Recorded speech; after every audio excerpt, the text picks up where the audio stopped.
বোঝো কাণ্ড, সব কিছুতে আলসেমি করলে হবে নাকি? পার্সেল তো চলে এসছে বাড়িতে, এবার বানিয়ে দেখাও সবাইকে। হ্যাঁ, এমনই কিছু বললো মা। এবার পার্সেলটা খুলে আমি দেখছি, তাহলে বানিয়েই ফেলি। এবার একটা পাত্র নিয়ে নিয়েছি, তার মধ্যে আমি চায়ের কাপের পরিমাণ 2 কাপ জল দিয়ে দেবো। গ্যাসে বসিয়ে দেখাতে পারতাম, কিন্তু ভিডিওটা তো আমাকে করতে হবে বলো। তোমরা তো বুঝতেই পারছো, তাই ভাবলাম সব কিছু নিয়ে তারপরেই নয় তোমাদের ফুটিকে দেখাবো।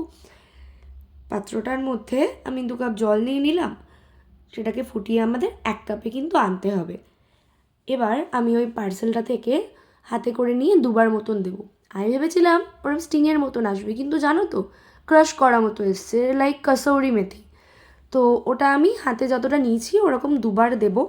বাড়িতে এখন ভরে ভরে আমলকি রয়েছে, ওরে বাবা, চারিদিকে ছড়িয়ে।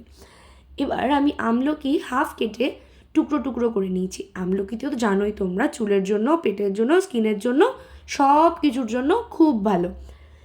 আমলকিতে রয়েছে ভিটামিন সি, ফাইটোনিউট্রিয়েন্টস, যেটা কিনা আমাদের হেয়ার গ্রোথের জন্য খুব ভালো, হেয়ার ফল রিডিউস করে। এরকমই আর একটা গুণসম্পন্ন একটা জিনিস নিয়েছি, যেটা কিনা হচ্ছে পিল অফ অনিয়ন। তো এই অনিয়ন পিলটা কিন্তু চুলের শাইনকে ইনক্রিজ করে।